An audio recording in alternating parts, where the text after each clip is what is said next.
Hello friends, welcome back. और मैं Umesh sir एक बार फिर से आप सभी का स्वागत करता हूं आपका अपने यूट्यूब चैनल मैथ स्ट्रोक में। और मैथ स्ट्रोक में आज का वीडियो बेहद खास होने वाला है, क्योंकि कल मैं कह रहा हूं, कल आपका एग्जाम है। अगर यदि आज वीडियो देख रहे हैं तो कल एग्जाम है, अगर कल वीडियो देखेंगे तो कल ही आपका एग्जाम होगा। और ऐसे में आज आप लोगों को बिल्कुल कम समय में, यानी कि आप 10 से 15 मिनट के वीडियो में मैं कहता हूं कि 50 नंबर का जो ऑब्जेक्टिव, उसमें से 30 नंबर आपको, जी हाँ 30 नंबर कोई नहीं रोक सकता है। ये पूरा 50 क्वेश्चन अभी हम कराने वाले हैं। 50 क्वेश्चन ऑब्जेक्टिव देख लीजिए और देखना एग्जाम में से इसमें से 30 नंबर फंसेंगे। बिल्कुल कर रहा हूँ 30 नंबर गारंटी। मैं 25 नंबर का तो गारंटी लेता हूँ, ऐसे 30 नंबर आने के पूरे चांसेस है। तो आप जरूर ये पूरा वीडियो देखें। ये 10 मिनट का वीडियो आपको कम समय में ज्यादा नंबर दिला सकता है। तो चलिए, कम समय है, समय ना गवाते हुए शुरू करते, स्टार्ट करते, एक एक वीडियो देखते चलिएगा। और एक कॉपी कलम लेकर भी बैठ जाइए साथ में, क्योंकि जहां पर दिक्कत हो उसको आप टिक भी कर सकते हैं। चलिए 50 क्वेश्चन कराएंगे अभी, 50 क्वेश्चन, उसमें से आपको 25 से 30 क्वेश्चन आने वाले हैं। ठीक है, तो चलिए पहला क्वेश्चन देख लेते हैं आराम से। कह रहा है बिंदु -3 + 5, देख रहे हैं ना, -3 5 किस चतुर्थांश में स्थित है। तो आपको पता है कि यह जो है निर्देशांक ज्यामिति का क्वेश्चन है। 4 चतुर्थांश होते हैं, प्रथम, द्वितीय, तृतीय और चतुर्थ। तो चलिए एक बार मैं आपको बता देता हूं। ये देखिए इस तरीके का होता है, ऐसे। ये देखिए, ये हो गया आपका प्रथम, ये हो गया द्वितीय, ये हो गया तृतीय, ये हो गया चतुर्थ पाद। ठीक है ना, ये आपका x होता है, x डैश, ये y और ये y डैश। थोड़ा जल्दी जल्दी कर लेते हैं। ऊपर संख्या y वाला प्लस में होता है ऊपर, और नीचे होता है माइनस में। इस तरफ x जो होता है माइनस में, इस तरफ होता है प्लस में। कुल मिलाकर हम ये कह देते हैं प्रथम में प्लस प्लस होता है, ठीक है ना। और द्वितीय में इधर आने से हो जाता है माइनस और प्लस, तृतीय में माइनस माइनस, और चतुर्थ में प्लस माइनस। तो देखिए प्रथम और तीसरा, ये तो कभी भूलना नहीं है। प्लस प्लस रहेगा तो प्रथम पाद में, अगर माइनस माइनस है तो तृतीय पाद में, माइनस प्लस है तो द्वितीय, अब प्लस माइनस है तो चतुर्थ। तो चलिए इसमें से देख लेते हैं। ये देखिए, तो हमारा है कि -3 और +5 था। माइनस प्लस है तो द्वितीय पाद में, तो ऑप्शन देखते हैं प्रथम है। ये देखिए सेकेंड वाला ऑप्शन बी जो है द्वितीय, ये तृतीय, चतुर्थ। तो ये माइनस प्लस है, इसीलिए द्वितीय पाद में होगा, ये वाला सही होगा, इसको टिक कर लीजिए। ठीक है ना, सेकेंड द्वितीय पाद में। चलिए अगली क्वेश्चन की ओर बढ़ते हैं। कहता है निम्नलिखित में से कौन परिमेय संख्या है। इसमें पूछता है कौन परिमेय है। ठीक है ना, तो ये देखिए अपरिमेय है, क्योंकि एक परिमेय और एक अपरिमेय है। √3 अपरिमेय है, तो ये अपरिमेय हो गया। √5 भी अपरिमेय है, ये रूट से बाहर नहीं निकलेगा। ये भी अपरिमेय है, ये भी नहीं निकलता, इसीलिए अपरिमेय है। और ये भी देखिए रूट से बाहर नहीं निकलेगा, अपरिमेय है। तो ये ऑप्शन जो देखिए आपका जो है सी वाला 3√3 और बटा में √3 है। ऐसे में क्या होगा स्टूडेंट, ध्यान से देखिएगा कि √3 से √3 कैंसिल हो जाएंगे, तो क्या बच गए 2, और 2 क्या है, ये देखिए 2/1 लिख सकते हैं, ये परिमेय संख्या है। तो बिल्कुल आपका सी ऑप्शन जो है वो सही हो जाएगा। चलिए आप भी टिक करते चलिए। 2 क्वेश्चन हो चुका है, तीसरा क्वेश्चन की ओर बढ़ते हैं। अब कह रहा है एक द्विघात समीकरण का घात कितना होगा। तो हम बता देते हैं कि अगर रैखिक समीकरण है तो उसका घात 1 होगा। द्विघात देखिए लिखा हुआ है, द्विघात, द्वि मतलब 2, घात मतलब घात। जिस समीकरण का घात 2 हो, मैक्सिमम अधिकतम घात 2 हो, तो द्विघात समीकरण का घात कितना होगा 2। त्रिघात का कितना होगा 3। तो द्विघात है तो +2। ये देखिए फर्स्ट वाला ऑप्शन जो है हमारा सही हो जाएगा, ये वाला ऑप्शन सही हो गया। क्लियर है। चलिए अगला देखते हैं। sin² 45 degree plus cos² 45 degree का मान क्या होगा। एक चीज आपको बता देते हैं, ध्यान दीजिएगा कि थीटा का मान इसमें सेम है। यहाँ भी 45 और यहाँ भी 45, दोनों सेम है। तो एक आप फार्मूला पढ़े होंगे, आप जानते भी होंगे कि sin² थीटा जोड़ cos² थीटा बराबर क्या होता है 1 होता है। ठीक है ना, तो यहाँ पर थीटा सेम है दोनों का, 45 है, इसीलिए इसका आंसर क्या हो जाएगा +1 बी हो जाएगा। ठीक है ना, चौथा का आंसर इसका क्या हो जाएगा बी। तो इसमें आप लोग क्या कीजिएगा टिक कर लीजिएगा, ये वाला बी हो गया। क्लियर है। चलिए अगली क्वेश्चन की ओर बढ़ते हैं।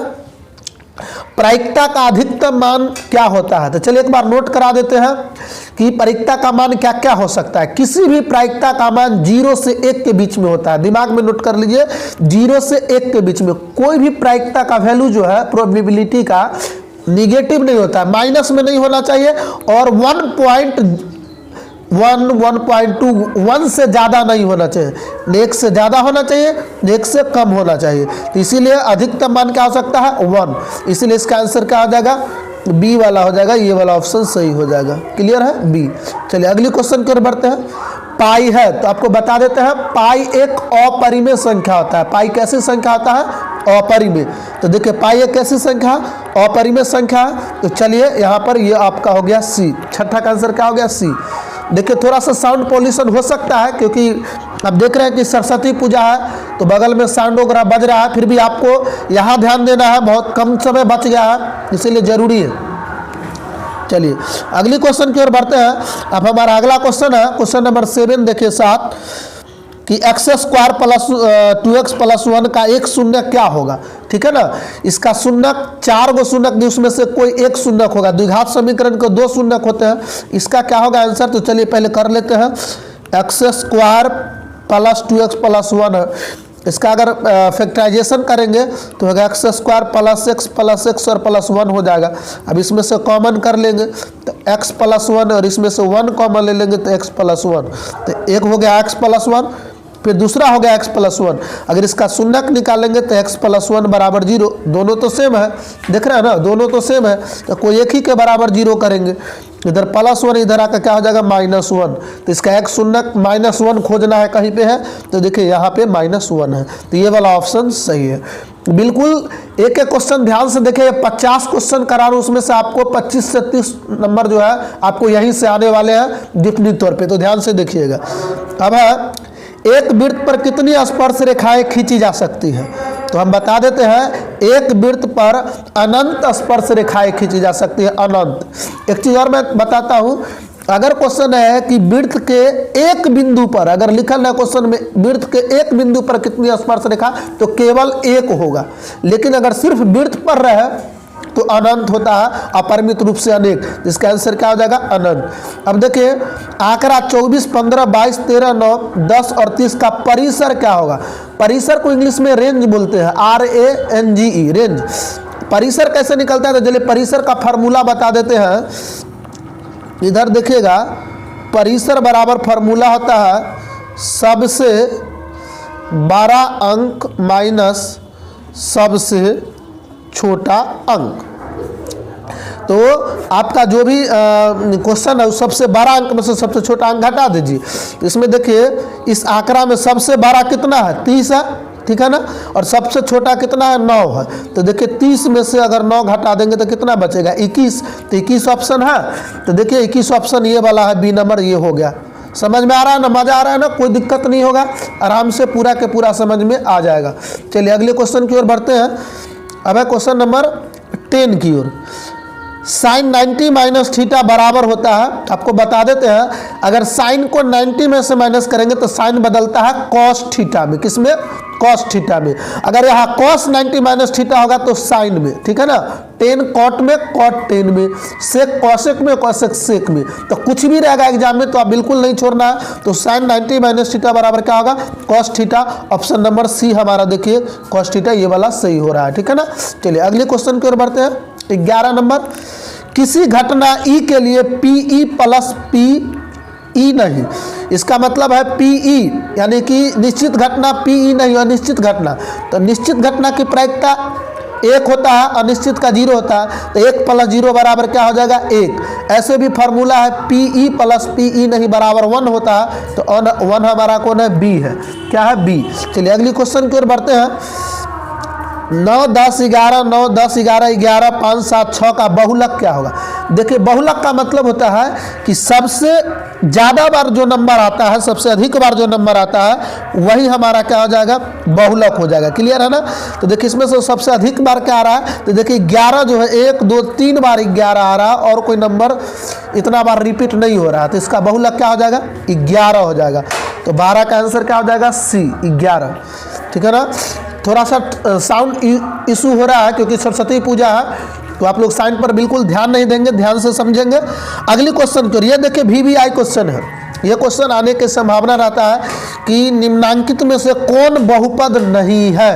देखिए अभी कम समय है, अगर आप नहीं जानते हैं तो आप हमारे मैथ्स स्ट्रोक चैनल में मैथ्स बाय उमेश सर करके एक प्लेलिस्ट होगा और आप लिखेगा बहुपद को कैसे पहचाने, उसमें मस्त तरीके से बताया गया है कि बहुपद को देखते ही कैसे आप पहचान जाएंगे कि कौन सा बहुपद है और कौन नहीं है।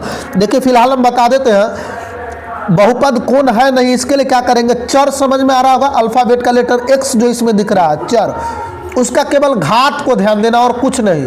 जो चर का पावर होता है ना, डिग्री घात, उसको ध्यान दीजिए। और घात जो है न तो फ्रैक्शन में होना चाहिए यानी बाटा में नहीं होना चाहिए, न माइनस में होना चाहिए, न रूट में होना चाहिए, ये सब ध्यान देना। तो देखिए कि ये इसमें चर जो है, चर जो है ये क्लियर है, ठीक है ना, यानी चर का पावर एक पूर्ण संख्या होना चाहिए। देखिए ये भी ठीक है, एक पावर है, इसमें 2 पावर है। इसमें देखिए चर का जो ये एक्स का पावर 1/2 है, फ्रैक्शन में है। तो मैं पहले भी बोला था कि बहुपद होने के लिए चर का घात फ्रैक्शन में नहीं होना चाहिए। तो सब बहुपद है लेकिन ये वाला फ्रैक्शन में है, इसलिए ये बहुपद नहीं है, इसीलिए ये वाला आंसर हो जाएगा, ये बहुपद नहीं है। अगला क्वेश्चन की ओर बढ़ते हैं। चलिए 14 नंबर क्वेश्चन देखते हैं। साइन 35 डिग्री बटा कॉस 55 डिग्री का मान क्या होगा। आपको हम बता दें कि इस तरीके का क्वेश्चन को आप तुरंत बनाने के लिए क्या करेंगे, देखिए हमारा साइन 35 और ये कॉस 55 है, तो दोनों को जोड़ के देखें 90 आ रहा है कि नहीं। तो 55 प्लस 35 को अगर जोड़ेंगे 5 5 10 90 आ रहा है। तो अगर दोनों को जोड़कर अगर 90 आता है, अगर बाटा में हो, ऊपर नीचे बाटा में है, तो उसका आंसर 1 होगा। लिख के ले लो, कोई सा भी वैल्यू हो ऊपर नीचे, त्रिकोणमिति में साइन कॉस टेन कॉट कुछ भी हो, खाली ये अगर दोनों थीटा को जोड़कर अगर 90 डिग्री आ रहा है, अब बाटा में है तो उसका आंसर 1 होगा। अगर जोड़ के 90 आ रहा है, बाटा में नहीं माइनस में रहेगा, तो उसका आंसर 0 होगा। घटाव रहेगा तो 0, अब भाग रहेगा तो 1, तो इसका आंसर क्या हो जाएगा, 1 हो जाएगा। ये वाला ऑप्शन 1 हो गया। कम समय में आप तुरंत चुन लेंगे। अगली क्वेश्चन की ओर बढ़ते हैं। एक एपी दिया हुआ है -3 -1/2 2 का 11वां पद क्या होगा। तो देखिए बहुत इजी है। एपी का 11वां पद का फार्मूला होता है a + 10d, ठीक है ना। तो a यानी एपी का प्रथम पद, इसमें देखिए एपी का प्रथम पद कितना है, -3 है, तो यहाँ पर रख दीजिए -3 प्लस 10 गुने d है। तो सारबंतर कैसे निकालते हैं, तो second term minus first term, यानी -1/2 में से अगर -3 घटाएंगे तो आएगा 5/2। आप घटा के देख लीजिएगा, इससे इसको काटेंगे 5 25 5 दूनी 10, यहाँ 5 25, तो 25 में से 3 चला गया तो 22। इसका ऑप्शन देखना है कि 22 कहाँ है, तो 15 का ए नंबर में देखिए ये ऑप्शन जो है आपका 22 है, इसीलिए ऑप्शन सही हो गया। क्लियर है। चलिए आगे बढ़ते हैं, नेक्स्ट क्वेश्चन की ओर बढ़ते हैं। चलिए 1 मिनट, चलिए नेक्स्ट क्वेश्चन की ओर बढ़ते हैं। अगला क्वेश्चन देखिए 16 नंबर क्वेश्चन। ये देखिए कि बहुपद 4x² - 4x + 1 के मूलों का गुणनफल क्या होगा। तो देखिए मूलों का गुणनफल का फार्मूला होता है c/a, याद रखिएगा मूलों का गुणनफल c/a। तो a हमारा कितना है, देखिए यहाँ पर 1 मिनट बना देते हैं। 4x² - 4x + 1 है, क्वेश्चन हमारा है 4x² - 4x + 1। तो a बराबर हमारा ये 4 हो गया, b बराबर ये -4 हो गया और c बराबर 1 हो गया। तो मूलों का गुणनफल यानी अल्फा इंटू बीटा का फार्मूला आता है c/a। तो c हमारा कितना है 1 और a कितना है 4, तो 1/4 हो जाएगा गुणनफल। देखिए 1/4। तो ऑप्शन में देखिए तो 1/4 कहीं है, तो ये बी वाला है, इसलिए यही हमारा ऑप्शन क्या हो गया, सही हो गया, बी वाला। ठीक है ना।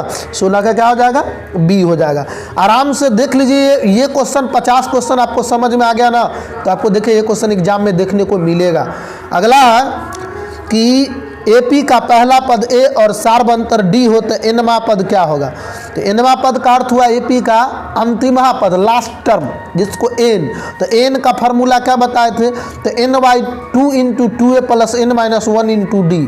तो देखिए ये वाला formula n/2 × 2a + n - 1 × d। अब बहुत सारे बच्चों को याद भी होगा, इसलिए इसका ऑप्शन क्या हो जाएगा, ठीक। चलिए 17 क्वेश्चन कर चुके हैं हम लोग। चलिए क्वेश्चन नंबर 18 की ओर बढ़ते हैं।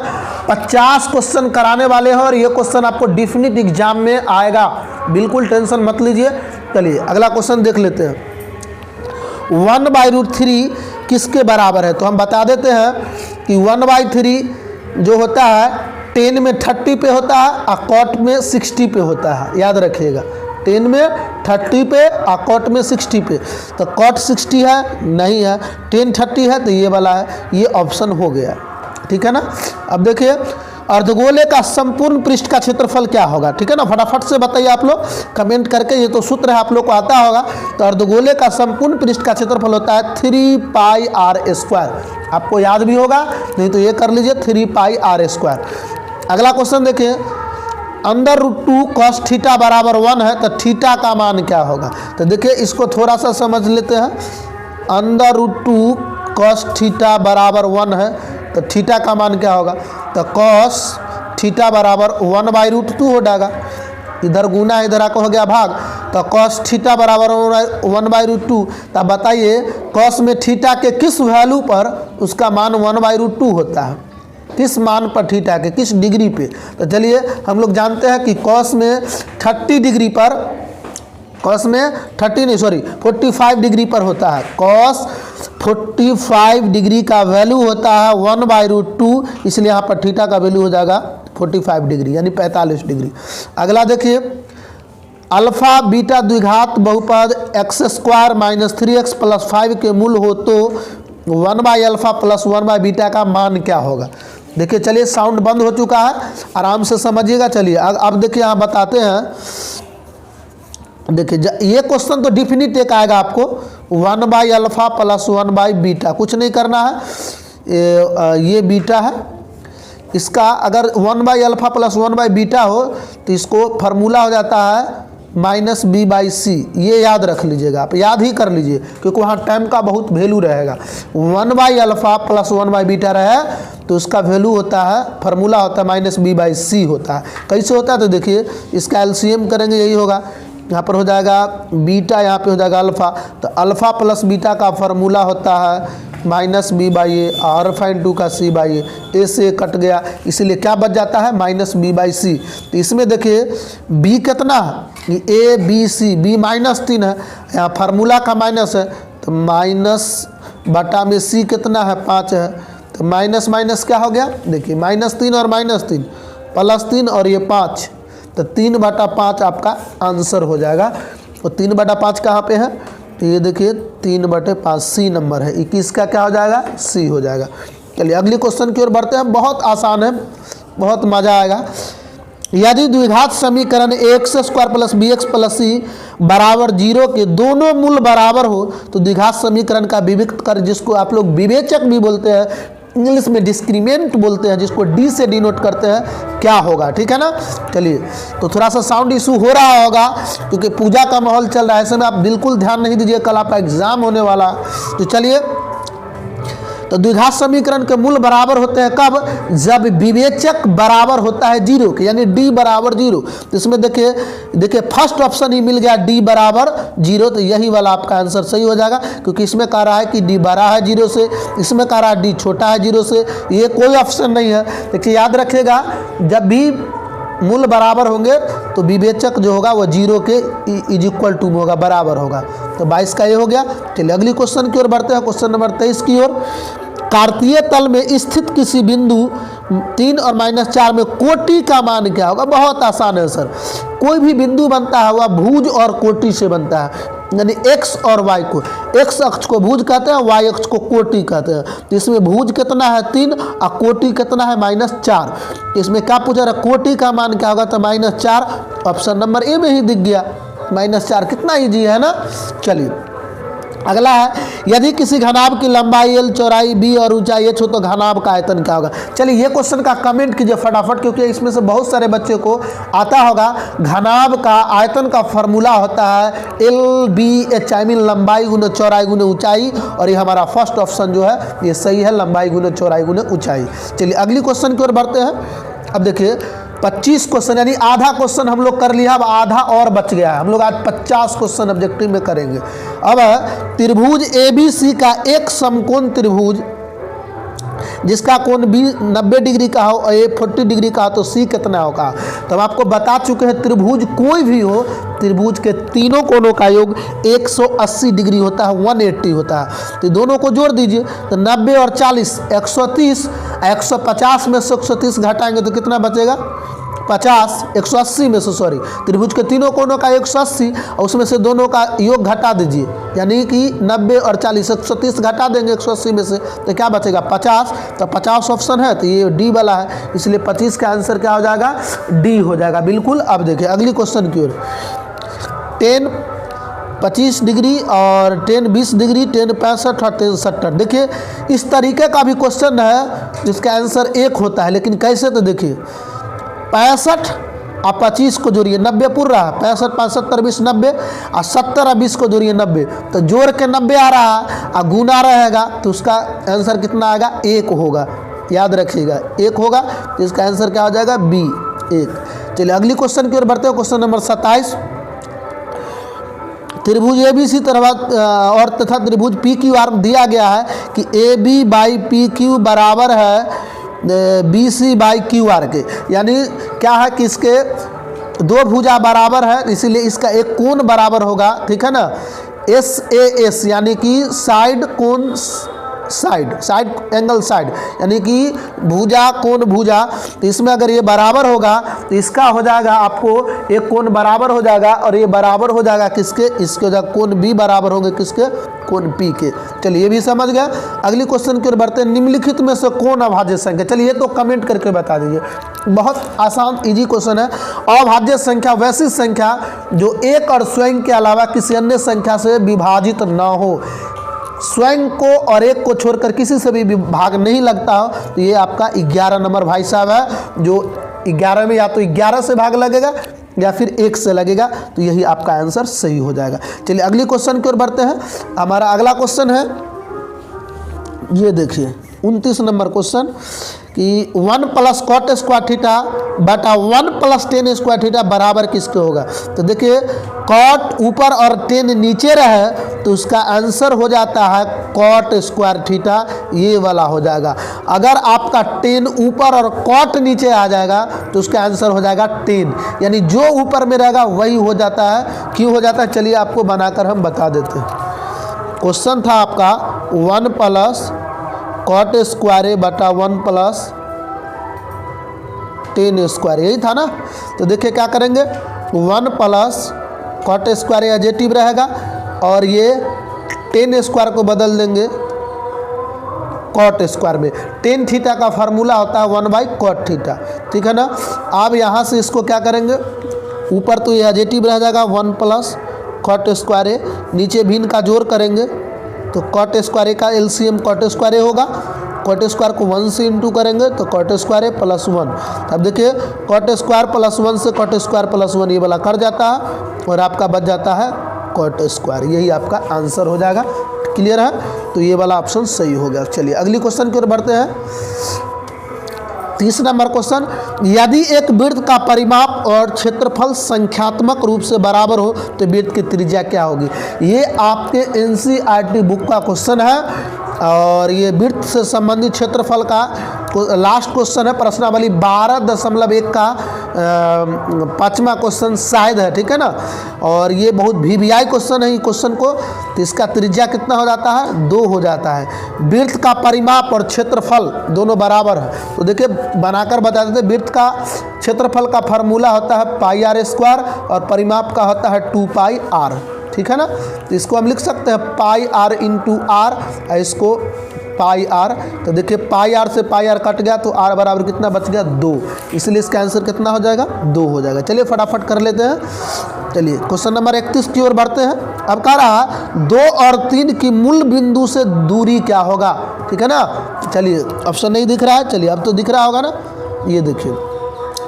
तो मूल बिंदु से दूरी निकालने का फार्मूला होता है अंडर रूट एक्स स्क्वायर जोड़ वाई स्क्वायर, यानी इसका स्क्वायर जोड़ इसका स्क्वायर। तो 2 का स्क्वायर 2 दूनी 4 और रूट 3 का स्क्वायर 9, तो 9 4 कितना हो जाएगा 13। तो अंडर रूट 13 ऑप्शन देखना है, ये नहीं है, ये 5 नहीं, ये देखिए भाई साहब ये मिल गए 13 रूट 13, यही आंसर हो जाएंगे। चलिए अगली क्वेश्चन की ओर बढ़ते हैं। अगला क्वेश्चन है यदि दो संख्याओं का HCF 15 हो और LCM 90 हो तो संख्याओं का गुणनफल क्या होगा। तो यहाँ पर एक फार्मूला होता है, आपको पता होगा कि दो संख्याओं का गुणनफल, आप बताइए कमेंट करके क्या होता है। ये बहुत इंपॉर्टेंट फार्मूला है। चलिए मैं लिख देता हूँ यहाँ पर, देखिए 1 मिनट, पेन गिर गया, थोड़ा पेन लाइए। तो चलिए हो गया, चलिए पेन गिर गया था, आ गया है पेन, घबराना नहीं है। तो फार्मूला होता है दो संख्याओं का गुणनफल बराबर होता है HCF गुने LCM, HCF गुने LCM। इसको ध्यान से समझिएगा। तो पूछ रहा है कि दो संख्या का HCF LCM दिया हुआ है, देखिए यहाँ पे HCF कितना है 15 और LCM कितना है 90। तो 15 गुने 90 जो होगा यही दो संख्या को गुणनफल के बराबर होगा। तो 15 135 पर 1 0 यानी 1350। बहुत आसान है, 1350 क्या है, ये वाला होगा। कुछ नहीं करना है, HCF LCM को गुना कर देना है 15 को और 90 को। जो आपका गुणनफल आएगा वो ऑप्शन 1 आपको मैच कर जाएगा, जिसमें ये मैच कर गया है। चलिए क्वेश्चन नंबर 33 की ओर बढ़ते हैं। कह रहा है 2 थीटा बराबर 60 डिग्री, तो साइन थीटा का मान क्या होगा। देखिए इसको समझिए, 2 थीटा बराबर आपका क्वेश्चन है 60 डिग्री। तो इसमें 2 से 2 कट गया, तो यहाँ कितना आ गया, थीटा का वैल्यू हो गया 30। तो साइन थीटा यानी साइन 30 का वैल्यू पूछ रहा है। साइन थीटा और थीटा का वैल्यू हमने क्या निकाले, 2 से काट दिए 30। तो साइन 30 डिग्री का वैल्यू क्या होता है, तो आपको पता होगा साइन 30 डिग्री का वैल्यू होता है 1/2। ठीक है ना, 1/2 होता है। इसीलिए इसका आंसर जो है ये हो जाएगा 1/2। कितना आसान था। चलिए अगली क्वेश्चन की ओर बढ़ते हैं हम लोग। 33 क्वेश्चन कर लिए हैं, 17 क्वेश्चन और करने हैं और इसमें से आपको क्वेश्चन आना ही। चलिए ये क्वेश्चन देखिए, 34 क्वेश्चन नंबर, ये VVI क्वेश्चन है। आकृति PA और PB दो स्पर्श रेखा, ये देखिए PA और PB दो टेंजेंट लाइन है, आई मीन स्पर्श रेखा है। इस प्रकार है कि PA ये जो है वह 8 सेंटीमीटर का है तथा APB यानी कोण P जो है 60 डिग्री पर झुका हुआ है। तो PB की लंबाई यानी कि दूसरे स्पर्श रेखा की लंबाई क्या होगा। तो देखिए हम बता देते हैं, ये 60 डिग्री का जब झुकाव पर बना हुआ है तो दोनों स्पर्श रेखा की लंबाई बराबर होगा। याद रखिएगा, दो स्पर्श रेखा की लंबाई क्या होगा, बराबर। तो AP 8 का है तो PB कितना का होगा, ये भी भाई साहब कितना का होंगे, 8 का होंगे। तो चलिए ऑप्शन देख लेते हैं। 8 है तो देखिए पहले ही मिल गया, शुरू में ये भाई साहब मिल गए। इसका आंसर क्या हो जाएगा 8। क्वेश्चन समझ में आ रहा है ना, जितना इस स्पर्श रेखा की लंबाई होगा उतना ही होगा PB की लंबाई। क्लियर है। चलिए अगली क्वेश्चन की ओर बढ़ते हैं। अब कह रहा है दो रैखिक समीकरण के आलेख प्रतिच्छेद रेखाएं हैं, तब रैखिक समीकरण का हल क्या होगा। दो रैखिक समीकरण का जो आलेख है इस तरीके का है, यानी कि दोनों लाइन जो है ना इंटरसेक्ट करता है, प्रतिच्छेद करता है। तो इसके मैंने क्या बताए थे, 1 सॉल्यूशन बताए थे, यानी कि अद्वितीय हल, यानी कि केवल एक हल होगा। जब प्रतिच्छेद होगा तो केवल एक हल। तो देखिए एक हल जिसको यूनिक सॉल्यूशन भी बोलते हैं। तो चलिए ये वाला होगा। अब देखिए दो समान कोणिक त्रिभुजों में उनके संगत भुजाओं का अनुपात सदैव समान रहता है। किसने कहा था, तो ये कहे थे थेल्स भाई साहब ने कहे थे। कौन से, थेल्स। तो इसलिए किसका स्टेटमेंट था, ये थेल्स प्रमेय का है। ठीक है ना। अब चक्रीय चतुर्भुज के सम्मुख कोणों का योग कितना होता है। तो देखिए चक्रीय चतुर्भुज में अगर सम्मुख कोण नहीं रहेगा तो उसका होता है 360, लेकिन सम्मुख कोणों का योग कहेगा तो 180 डिग्री। याद रखेगा।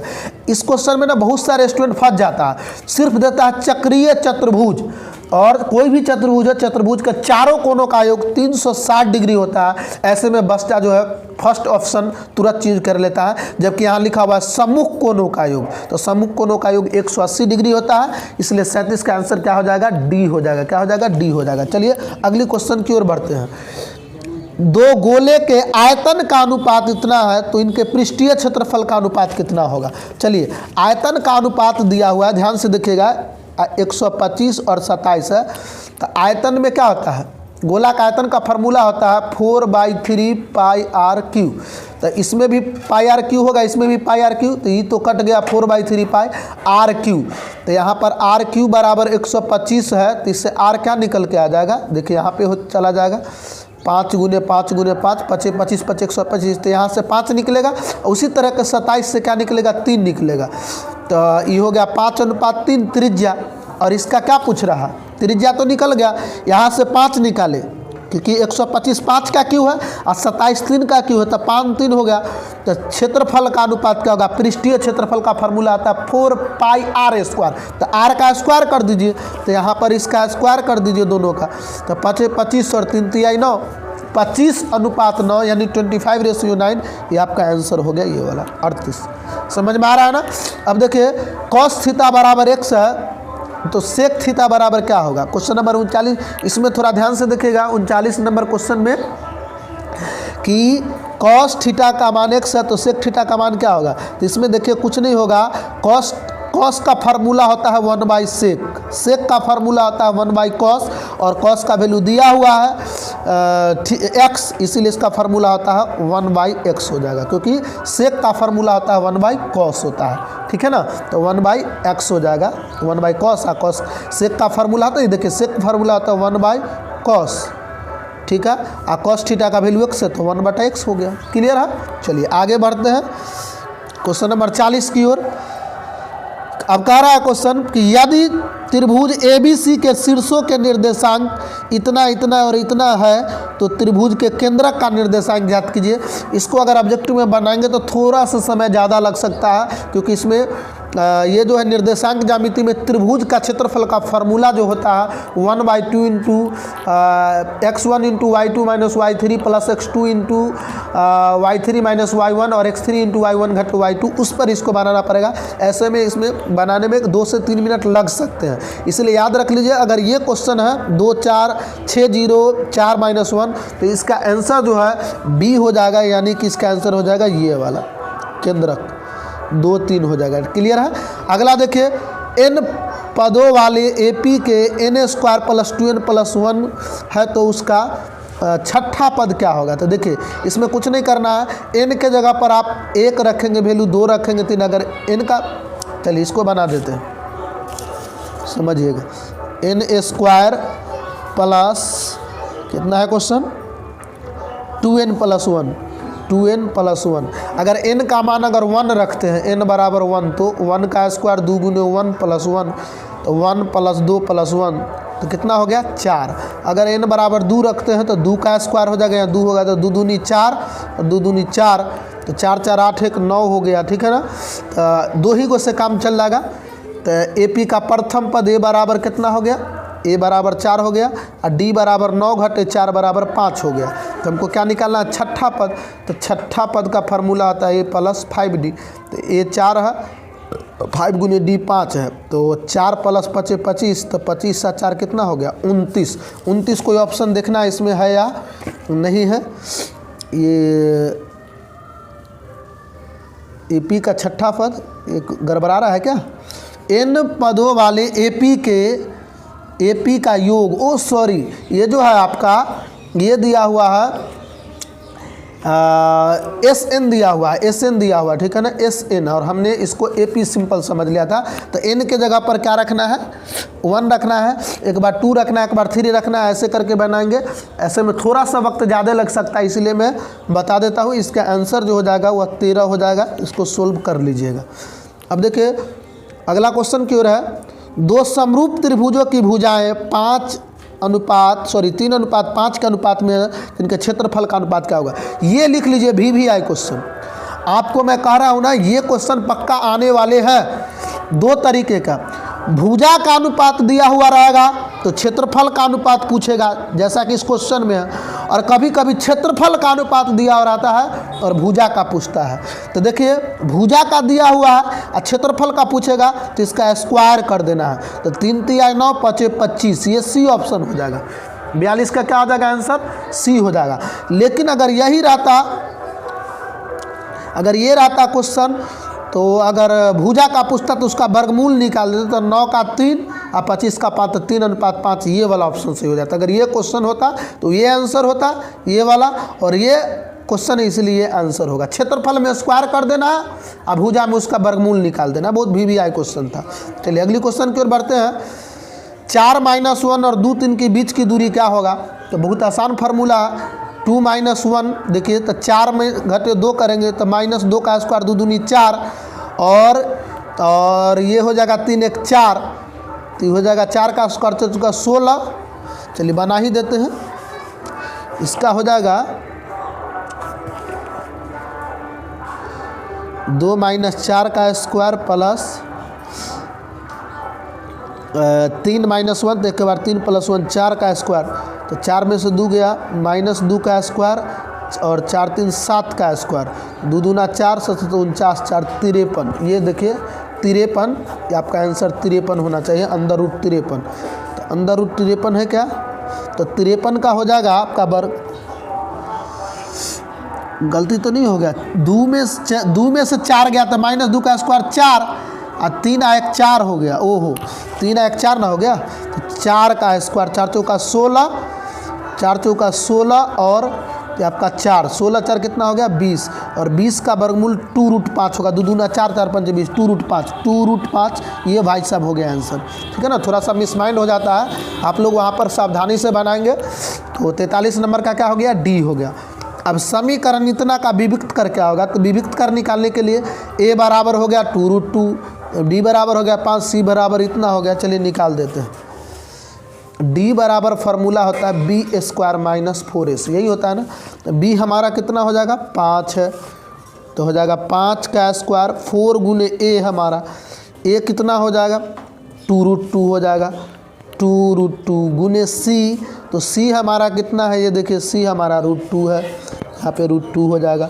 तो देखिए 5 का स्क्वायर 5 25 घटे 4 गुने √2 को √2 से करेंगे तो 2 होगा, 2 दूनी के 4, तो हो जाएगा 25 घटे 4 चौका 16, तो 16 में से 25 गया कितना आ गया 9 हो गया। तो इसमें से देखना है कि 9, ये 44 का ए आंसर हो जाएगा। शुरू में ही आपका 9 है, तो ये बन गया है। अब देखिए इतना को मिलाने वाले रेखा के मध्य बिंदु का निर्देशांक क्या होगा, तो देखिए मध्य बिंदु के निर्देशांक का फार्मूला होता है x1 + x2/2 और y1 + y2/2, यानी कि भुज में भुज को जोड़ से दूसरे भाग कर देना है, कोटि में कोटि को जोड़ करके आधा कर देना, दूसरे भाग कर देना है। तो इसमें चलिए जोड़ देते हैं। तो -3 और 3 को जोड़ेंगे तो 0 और 0/2 यानी कि एक 0 हो गया, और 8 4 12 में 2 6, तो 0 6 6 ये डी हो गया। 45 का आंसर क्या हो गया डी 0 6। अगली क्वेश्चन की ओर बढ़ते हैं। एक मीनार का उन्नयन कोण 5 से 21 मीटर की दूरी पर 30 डिग्री हो तो मीनार की ऊंचाई क्या होगा। तो मीनार की ऊंचाई, ये क्वेश्चन हमने टेस्ट में भी अभी एग्ज़ाम से 5 रोज़ पहले, आज से 5 दिन पहले मैंने एक टेस्ट लिया था जिसमें क्वेश्चन को पूछे थे। ये VVI क्वेश्चन है, तो इसका आंसर जो हो जाएगा ये हो जाएगा, क्या हो जाएगा सी नंबर ऑप्शन होगा। कैसे हो जाएगा, तो देखिए कहता है, देखिए एक मीनार है, ध्यान से समझिए ये क्वेश्चन। ये देखिए ये मीनार है, इसकी ऊंचाई h मान लीजिए, यहाँ पे थीटा आपका कितना है, थीटा 30 डिग्री है। ठीक है, ABC, और मीनार से पाद से जहाँ पर थीटा पर उसकी दूरी कितना है 21। तो देखिए ये लंब और ये बटा आधार, तो लंब बटा आधार का फार्मूला होता है 10 30 डिग्री। ठीक है ना, 10 30 है, तो h/√21 और 10 30 का मान होता है 1/√3, इसलिए h बराबर हो जाएगा 1/√3 गुने 21। तो 21 को हम लिख सकते हैं 7 गुने 3 और बटे में √3 तक कट गया, तो 7√3, यही आपका आंसर हो गया 7√3, ये वाला सही हो गया। चलिए क्वेश्चन नंबर 47 की ओर बढ़ते हैं। मात्र 3 क्वेश्चन और बच गया है, पूरा क्वेश्चन देख लीजिए, इसमें से आपको डिफिनिट बहुत सारे क्वेश्चन मिल जाएंगे। अगला देखिए, 2 भिन्न त्रिज्याओं वाले वृत्त हमेशा क्या होते हैं, 2 भिन्न त्रिज्या वाले, तो वो समरूप होते हैं लेकिन सर्वांगसम नहीं होगा। सर्वांगसम होगा कब, समान त्रिज्या वाले। समान त्रिज्या वाले वृत्त सर्वांगसम होते हैं, और समरूप भी होता है और सर्वांगसम भी। लेकिन अगर भिन्न भिन्न है, अलग अलग त्रिज्या है, तो समरूप हो लेंगे, सर्वांगसम नहीं होंगे। तो 47 का आंसर बी हो जाएगा। समझ में आ रहा है, 47 का आंसर क्या हो जाएगा बी। 48 देखिए, कोसेक थीटा बराबर 5/3 है, तो कॉट थीटा बराबर क्या होगा। तो ऐसे में क्या करेंगे, कोसेक का फार्मूला होता है कर्ण बटा आधार, कोसेक का कर्ण बटा लंब, कर्ण बटा लंब। तो कर्ण है 5 और लंब है 3, तो आधार निकाल लेंगे, तो आधार तो 25 का स्क्वायर -3 का स्क्वायर, 25 का स्क्वायर हो गया 25 सॉरी 5 का स्क्वायर 25 25, 3 का स्क्वायर 3 3 9, तो 25 में से 9 गया कितना हो गया 16 हो गया। तो 16 का 4, तो 16 का 4 आधार 4 हो गया, तो इसका होता है आधार बटा लंब, तो 4/3, 4/3 ये ऑप्शन डी हो गया। 48 का आंसर डी हो गया। ठीक है, चलिए 49 क्वेश्चन, 2 क्वेश्चन और बच गया। क्वेश्चन नंबर 49 देखते हैं। दो समरूप त्रिभुज ABC और DEF इस प्रकार है कि 2AB बराबर DE है, तो BC 8 है, तो EF का मान क्या होगा। तो इसमें देखिए कुछ नहीं करना है, इसको दो त्रिभुज, अगर ये दोनों त्रिभुज समरूप है तो समरूप त्रिभुज के संगत भुजा का अनुपात उसके वर्ग के अनुपात के बराबर होता है। ठीक है ना, तो ऐसे में इसका करेंगे तो 2 से 2 कट जाएगा, यहाँ हो जाएगा। देखिए ये 2 से 8 कट जाएगा, तो यहाँ 4 हो जाएगा, और 4 का स्क्वायर कर देंगे तो 4 चौके 16, ये वाला ऑप्शन सही हो जाएगा। 49 का क्या हो जाएगा, ए हो जाएगा। अब देखिए लास्ट क्वेश्चन ध्यान से देखिएगा कि निम्नलिखित में से कौन सही है। यदि त्रिज्या r वाले वृत्त के उस त्रिज्यखंड का क्षेत्रफल जिसका कोण p है, तो ये भी आपके NCERT बुक का है। इसका ऑप्शन देखिए, इसका एक्चुअली में होना चाहिए θ/360 गुने πr स्क्वायर, θ/360 गुने πr स्क्वायर, तो θ/360 गुने πr स्क्वायर होना चाहिए। तो ऐसे में यहाँ पे 2 है, अगर 2 से इसको काट दें यहाँ पे तो 360 हो जाएगा, तो यही ऑप्शन सही हो जाएगा बी वाले।